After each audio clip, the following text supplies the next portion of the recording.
ही खत्म। अब कभी किसी को कुछ पता नहीं चलेगा।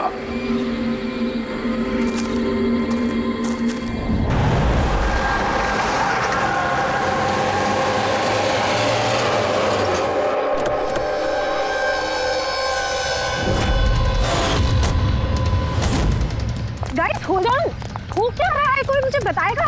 You guys don't understand. You know ना सिचुएशन क्या चल रही है। पापा और भाई दोनों फोन नहीं उठा रहे। पापा, रे, प्लीज दरवाजा खोलो।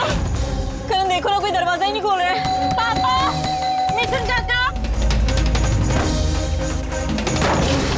रे, मिथुन काका।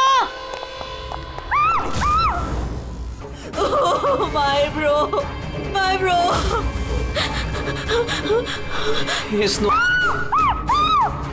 मिथुन काका।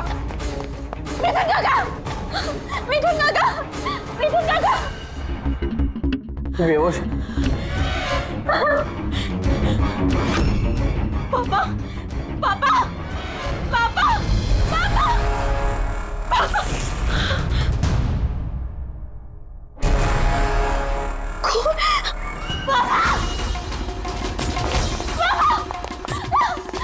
देखो ना जरा पापा को क्या। शीतल अंकल सीधा। प्लीज जल्दी डॉक्टर को बुलाओ करो। काम करने का। आरा। Uncle don't. एम्बुलेंस को कॉल करो अर्जेंट।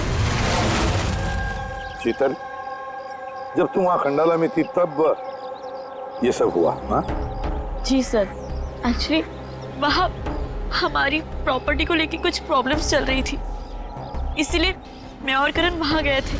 करण? जी, ही इज माय लॉयर। अच्छा। सर वो लैंड शीतल के नाम पे थी, इसलिए उसे वहाँ होना ही था। यस सर, बहुत इंपॉर्टेंट मीटिंग थी। आप? She is Tara, my assistant.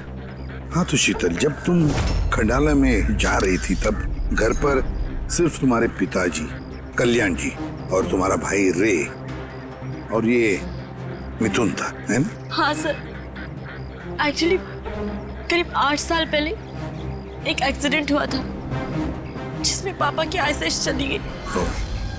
पापा देख नहीं सकते और मिथुन काका उनका अकेले ध्यान नहीं रख पाएंगे, इसलिए रे वो यहीं रुक गए। मुझे उन दोनों को अकेले छोड़ना ही नहीं चाहिए था।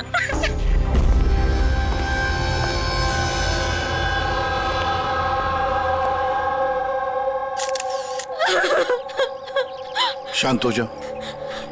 एक बात बताओ शीतल, अब तुम कह रहे थी कि उनको अकेले छोड़कर जाना ही नहीं चाहिए था, क्यों? ऐसे क्यों लगा तुम्हें? क्या तुम्हें डर था कि उनकी दोनों की जान को खतरा है, ऐसे कुछ होगा?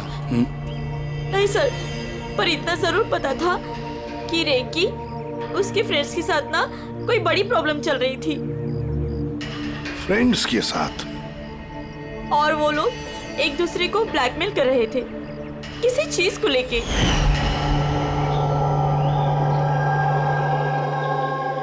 तू ऐसा हम लोग के साथ कैसे कर सकता है? एक बार फिर से सोच ले रे, अगर यही तेरा फाइनल डिसीजन है तो जानता है कि क्या होगा। आई डोंट केयर, मैं तो सिर्फ सही टाइम का वेट कर रहा हूँ। पर अगर किसी को कुछ पता चल गया तो? तुम पागल हो गई हो क्या? अगर तुम ऐसे बिहेव करती रहोगी तो श्योरली किसी ना किसी को तो डाउट हो ही जाएगा। गाइस, अगर हम कंट्रोल में हैं तो वी आर सेफ। गाइस, तुम लोग अपना देख लो, मुझे ऑनेस्टली नहीं पता है कि मैं क्या करने वाला हूँ।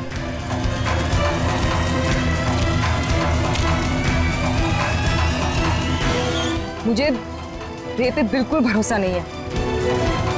I can't trust him. अगर इसका मुंह खुला तो हम सब फंसेंगे, उससे पहले इसका मुंह बंद करना पड़ेगा। शीतल, जो भी तुम्हारे भाई के साथ हुआ उसका बहुत दुख होता है। I am so sorry. एक बार तुम्हारे पिताजी को होश आ जाए ना तो सारी बातें साफ हो जाएगी। वैसे मिथुन, कल रात तुम यहीं पर थे ना? क्या हुआ, क्या जरा ठीक से बताओ। शरीर पे कोई बड़ा घाव नहीं है, बस छोटी मोटी चोटें हैं, लेकिन हाँ फ्रैक्चर थोड़े ज्यादा है। समझ में नहीं आ रहा है इसकी मौत हुई कैसे। मैं अपना काम कर रहा था, अचानक लाइट चली गई और किसी ने मेरा मुंह बंद कर दिया। मैं बेहोश हो गया साहब। जब आँख खुली तो आप सामने थे। बाकी को कुछ याद नहीं आ रहा सर। ठीक है, रो मत। सर, हाँ। सर मौत की वजह तो पोस्टमार्टम के बाद ही पता चलेगी। कुछ समझ में नहीं आ रहा है सर। जिसने भी खून किया है सोच समझ के किया है। बड़ा ही चालाक है खूनी। एक काम करते हैं, इस घर को फिर से अच्छी तरह से चेक करते हैं।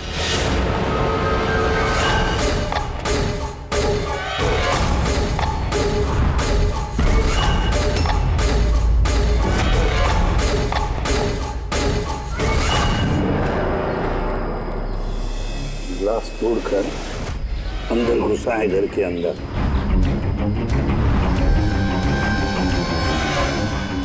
ये देखो, खून लगा है उसका अंदर घुसते वक्त या भाग जाते वक्त।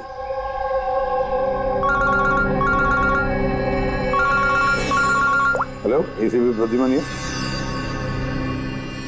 अच्छा, कल्याण जी को होश आ गया?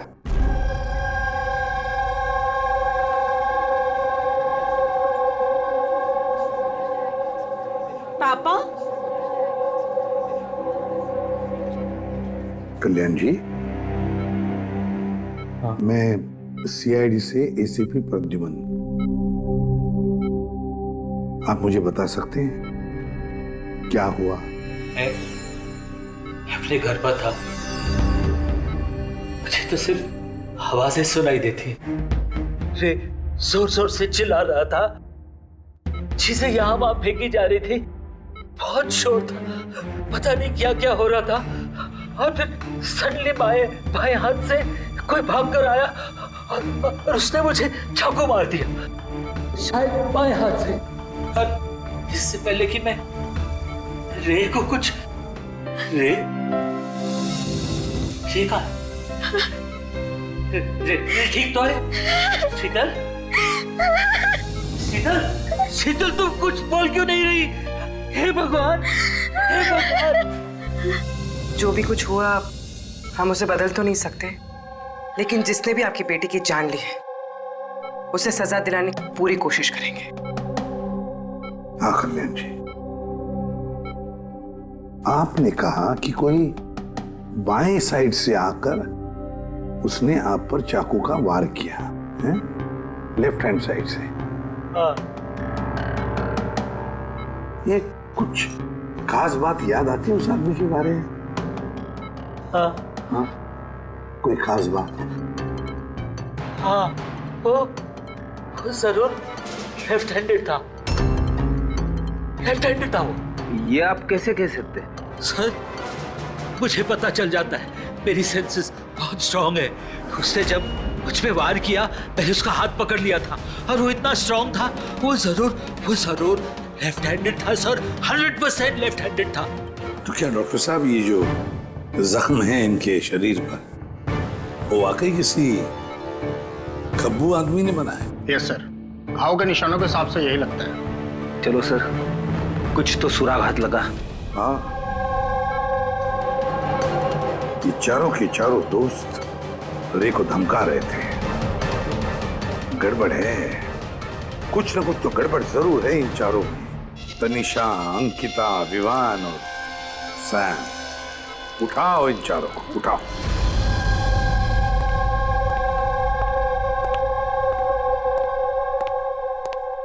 नमस्ते सर। आप? मैं सैम का फादर हूँ। पिछले 2 हफ्तों से सैम से मेरी कोई बातचीत नहीं हुई। अब मैं आपको कैसे बताऊं कि वो कहाँ पर है। मैंने उसको कई बार फोन किया लेकिन उसका फोन ही नहीं लग रहा। मैं तनिषा की माँ।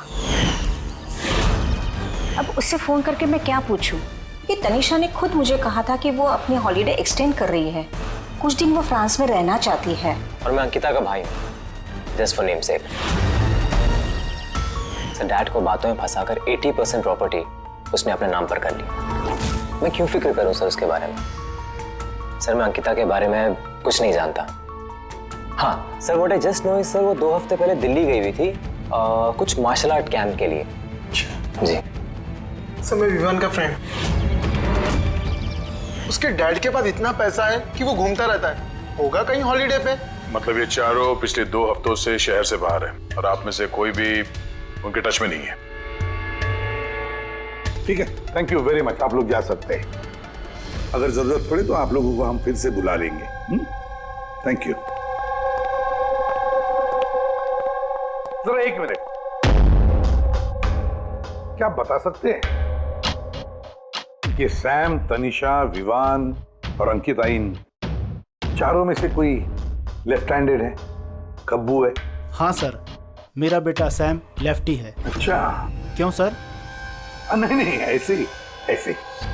हाँ, आप लोग जा सकते हैं। Thank you.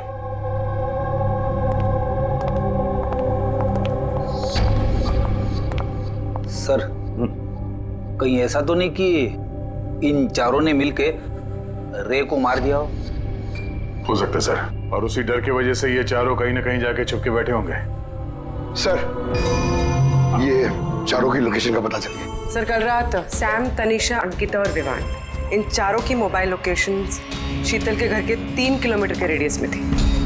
Sam, Tanisha, Ankita, Vivaan, रे, उन पांचों में कोई एक राज छुपा हुआ है। कोई ऐसा राज जो वो पांचों किसी को बताना नहीं चाहते थे। वो राज अपने पास ही रखना चाहते थे। हो सकता है ये रे कमजोर पड़ गया हो, बस तो राज किसी को पता ना चले। रे किसी को ना बताए, इसलिए रे को खत्म कर दिया। ये पता करना होगा सर कि वो कौन सा राज था जिसकी वजह से रे की जान चली गई। सर, एक बात समझ में नहीं आ रही है, ये चारों फरार क्यों हो गए? इन्हें तो खून करते हुए किसी ने देखा ही नहीं। एग्जैक्टली, लाइट चली गई थी सर, और वो कल्याण जी देख नहीं सकते थे और नौकर मिथुन बेहोश पड़ा था, तो वहां से भागकर कोई शक अपने ऊपर ओढ़ के क्यों लेगा? सर, पता नहीं क्यों ऐसा लगता है कुछ मिसिंग है। सर, ट्रेस करना शुरू करते हैं सर। अगर ये शहर से बाहर गए हैं तो किसी railway station, airport, bus station, hotel में तो गए होंगे, तो उनके क्रेडिट कार्ड और डेबिट कार्ड के डिटेल्स निकलवाते हैं। कहीं से भी हो, जहां से भी हो, इन चारों के लोकेशन के बारे में हमें इंफॉर्मेशन चाहिए, जल्द से जल्द। अब बोल सारुण के।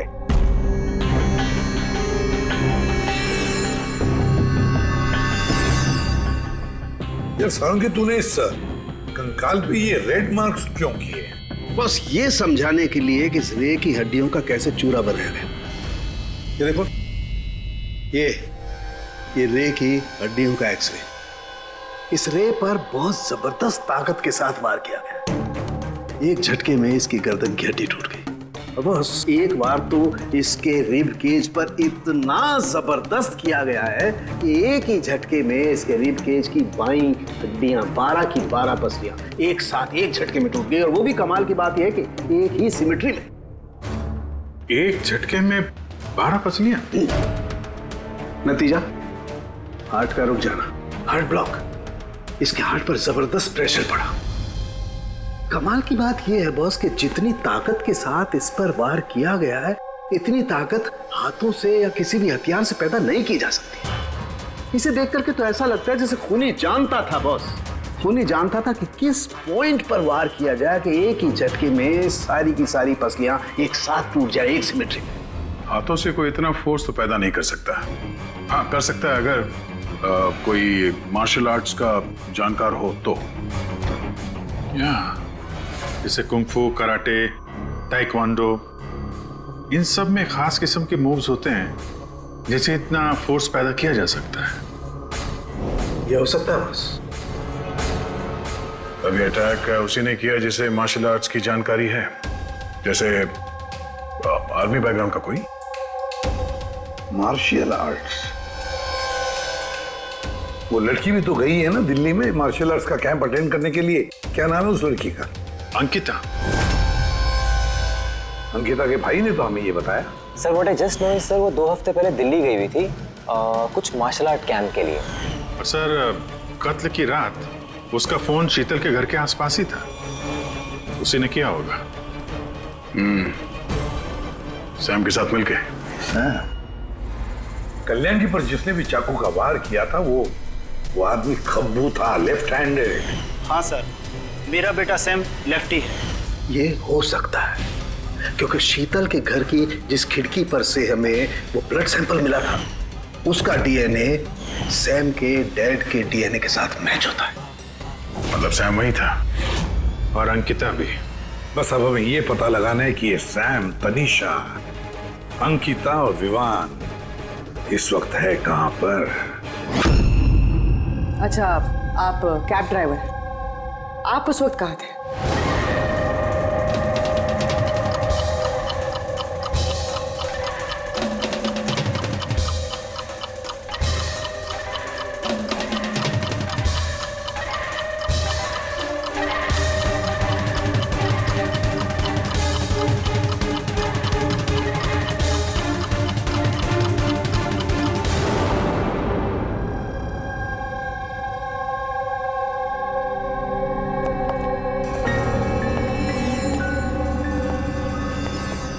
क्या हुआ?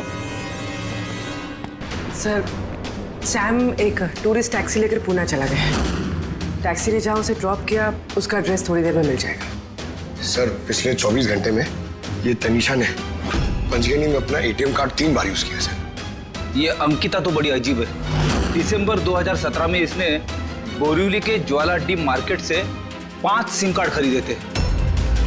हाँ सर, ये वही जगह है जहाँ पे यूज सिम कार्ड मिलते हैं। और सर, ये सब के सब 10 दिसंबर 2017 को महाबलेश्वर गए थे और 14 दिसंबर को लौटे। सर, इन्हें लग रहा था कि इन्हें कोई पकड़ेगा नहीं, लेकिन इनसे एक गलती हो गई। ये जो अंकिता है सर, इसने जो सिम कार्ड्स लिए थे उसकी लोकेशन हमें महाबलेश्वर से 15 किलोमीटर आगे हाउस होल्ड में मिली। हाँ, brilliant job, absolutely brilliant job. बस अब नाउ नो वेस्टिंग टाइम, हम टीम बनाते हैं और काम शुरू करते हैं। लेकिन सर 5 सिम कार्ड, वो भी यूज्ड, कर क्या रहे हैं ये लोग? जो भी कर रहे हैं करने दो, पर पछताएंगे जरूर, बहुत पछताएंगे।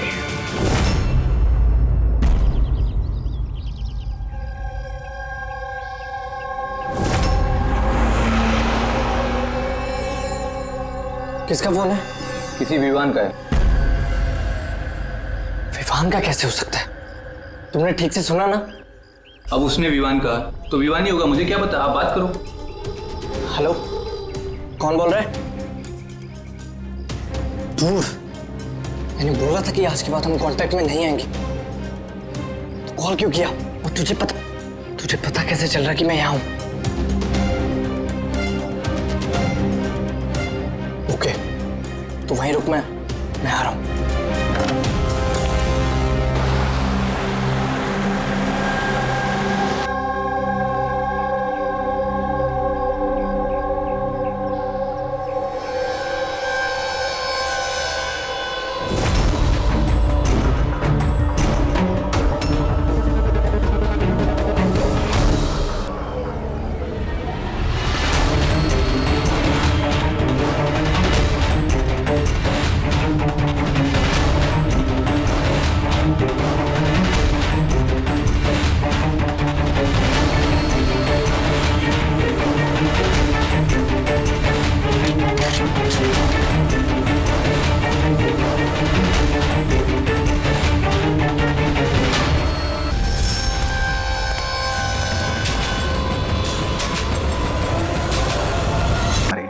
लॉन्ग डिस्टेंस शॉट था, ऑब्वियसली स्नाइपर होगा।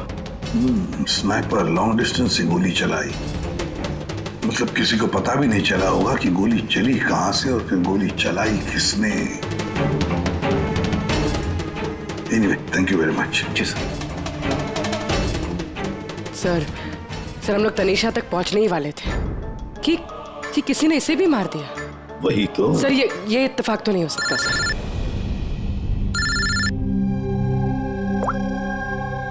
हेलो, क्या? ठीक है। क्या हुआ? सर, पुणे पुलिस स्टेशन से फोन था। किसी ने सैम को मार दिया। What? Oh my God. Sir, वो जिस लॉज में रुका था उसी लॉज के पास। सर ये जरूर विवान और अंकिता का ही काम है। ये कोई सीक्रेट है जिसे छुपाने के चक्कर में ये लोग आपस में एक दूसरे का खून कर रहे हैं। अपनी जो भी है उसे पता कैसे चलता है कि हम किसके पास जाने वाले हैं? 4 में से 2 बच गए हैं, विवान और अंकिता।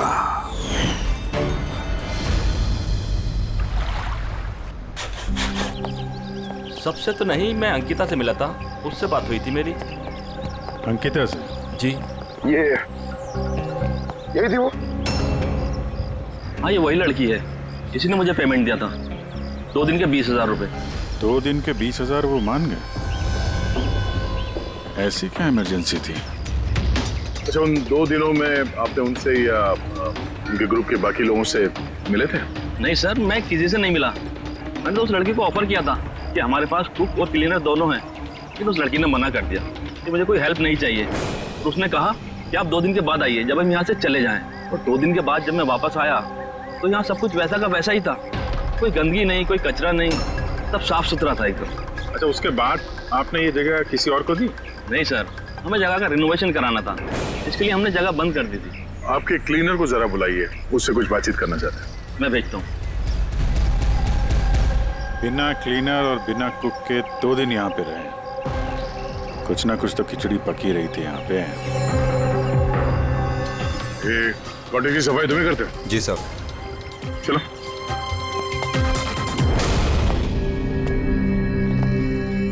अच्छा, जब वो 5 लोग यहाँ से गए, उसके बाद जब तुमने यहाँ की साफ सफाई की तो कुछ मिला इधर उधर या कुछ अजीब लगा तुम्हें? नहीं सर, वो लोग तो बहुत अच्छे थे।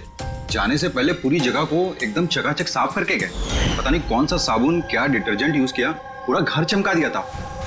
वाह, हाँ सफाई हो रही है। ये कौन सा डिटर्जेंट है मैडम जी? अरे कुछ नहीं, वो रात को पार्टी हुई थी ना तो ज्यादा गंदा हो गया है। तुम जाओ, हम कर लेंगे। बस साफ कर जाओ। एक मिनट ये लो, ये लेके जाओ। हाँ जाओ जाओ जाओ जाओ जाओ।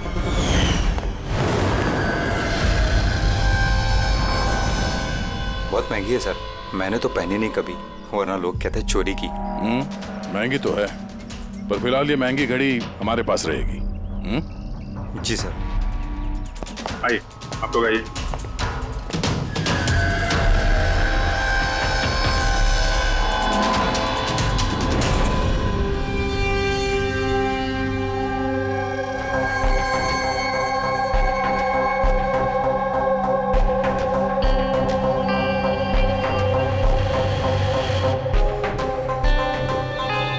सर, सैम, तनीषा और रे तीनों का तो मर्डर हो गया है।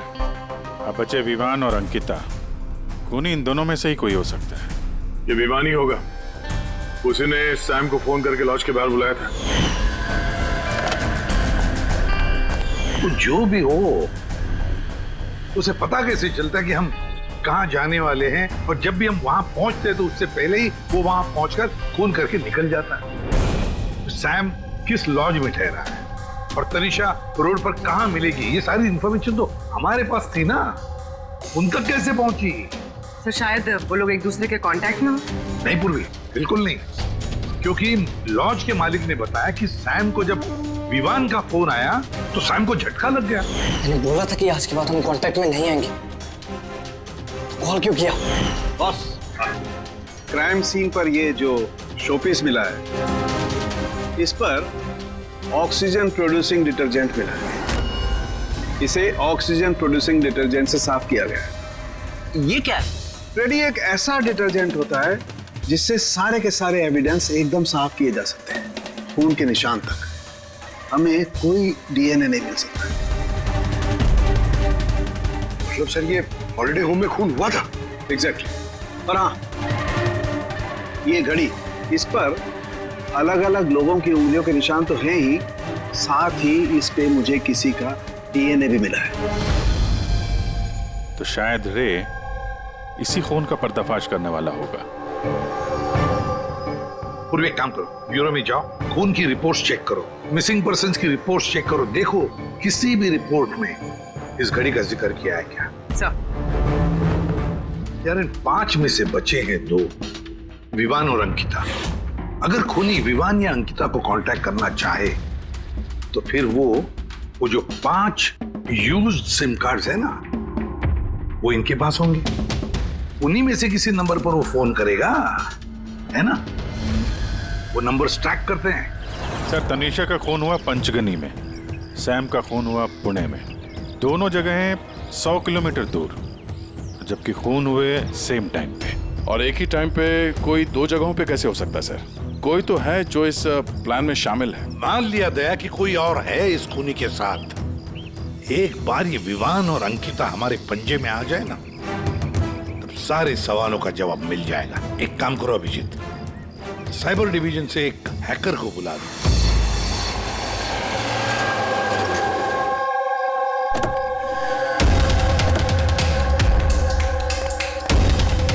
इसमें पूरे पैसे है ना?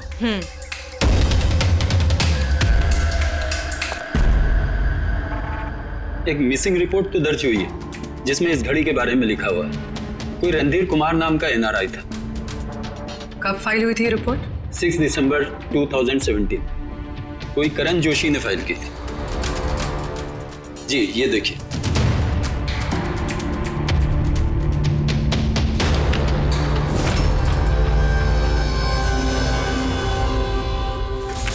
Thank you.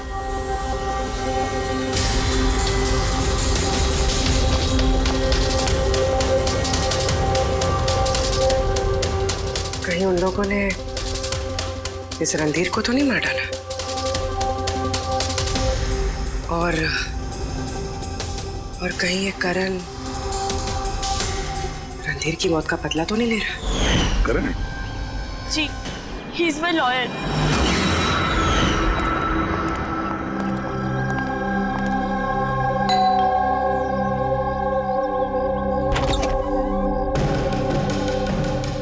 Good to see you. I hope इसमें पैसे पूरे हो गए। हाँ पूरे पैसे हैं। आओ अंदर। देखो हम लोग जहां भी जाते हैं उससे पहले खूनी को कैसे पता चल जाता है? मे बी आप लोगों की लोकेशन कोई ट्रैक कर रहा था। You mean GPS tracker? जी। Cell phone? Yes sir. एक काम करो, तो हमारे सेल फोन चेक करो।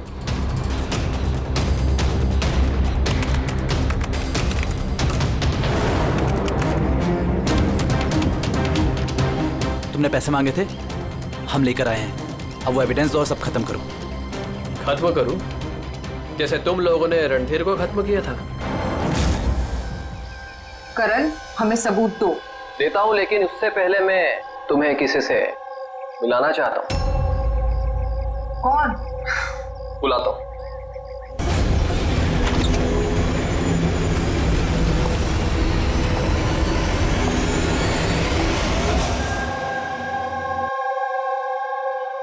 सर देखिए, आप लोगों के फोन हैक्ड हैं। व्हाट? हैक्ड? पर कैसे? आपके फोन में हिडन स्पाईवेयर है जिससे आपके सारे ईमेल्स, कॉल, मैसेजेस, सब चीजों को ट्रैक किया जा रहा था। लेकिन हमारे फोन हैक कौन कर सकता है? और कब किए होंगे? फोन तो ज्यादातर हमारे साथ ही रहते हैं। एक minute Abhijit, I see you. हमारे फोन्स को उसी वक्त उसने हैक किया है। और अभिजीत सर, दया सर, आप दोनों के फोन को शायद उसने ACP सर के फोन से हैक कर दिया होगा।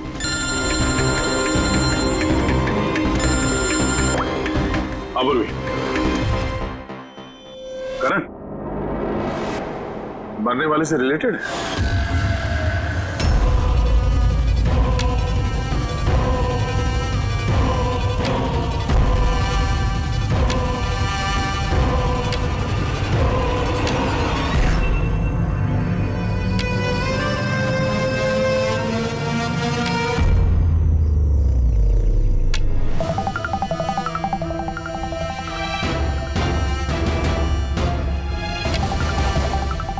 जो सजा रणधीर तुम लोगों को देने वाला था, अब हम तुम्हें देंगे। जैसे सैम, तनीषा और रे को दी। अब तुम दोनों की बारी है। तभी रणधीर की आत्मा को शांति मिलेगी। इसी घर में मारा था ना तुमने रणधीर को?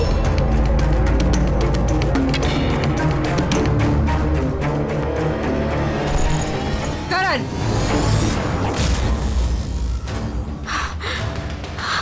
तुम्हारे पास कोई सबूत नहीं है ना? तुमने हमें फंसाया है ना? हाँ?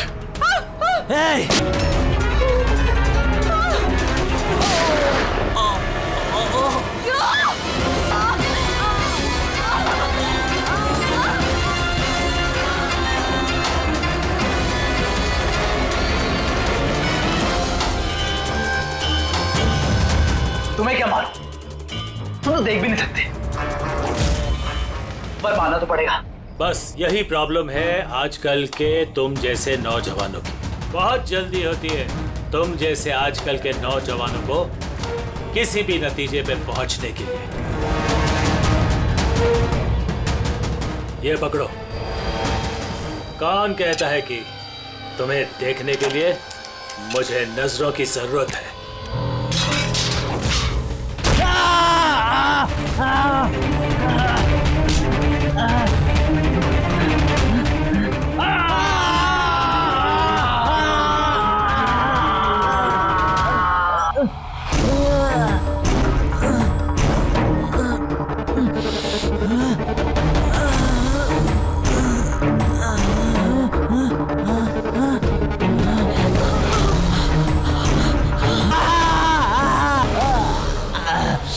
शीतल बेटा, तुम ठीक तो? बरसों से मैं स्पेशल फोर्सेस में था। दुश्मनों को तो मैं चुटकी भर में सूंघ कर निकाल देता था।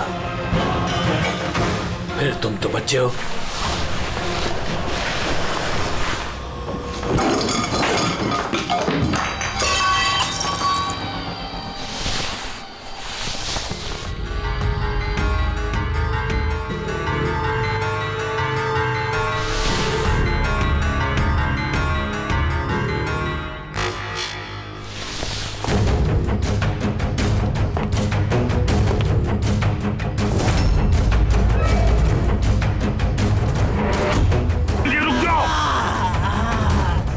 उसको। मैं तो अंधा हूं ऑफिसर, लेकिन आप देखकर बताइए कि मैंने उसका सारा शरीर बेकार कर दिया है या नहीं, या तुम एक और?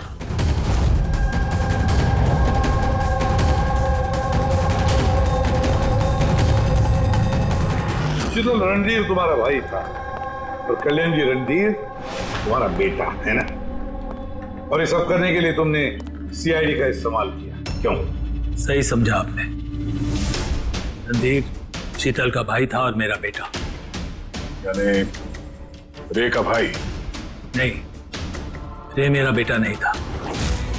उसे तो सिर्फ मैंने इस्तेमाल किया था हमें गुमराह करने के लिए, ताकि हम विवान, अंकिता और सैम तनीषा के पीछे लग जाए और उन्हें सजा दिलवाए, ताकि आपका बदला पूरा हो सके।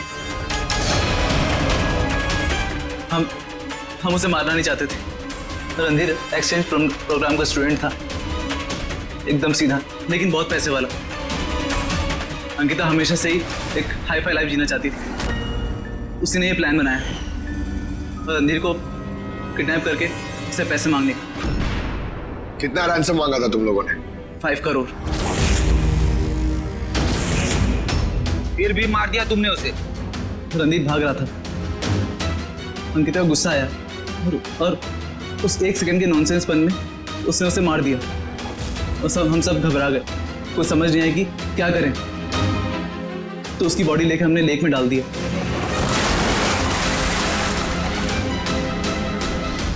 रे को ये बात हजम नहीं हुई है और यहीं पर तुम्हारा प्लान गड़बड़ हो गया।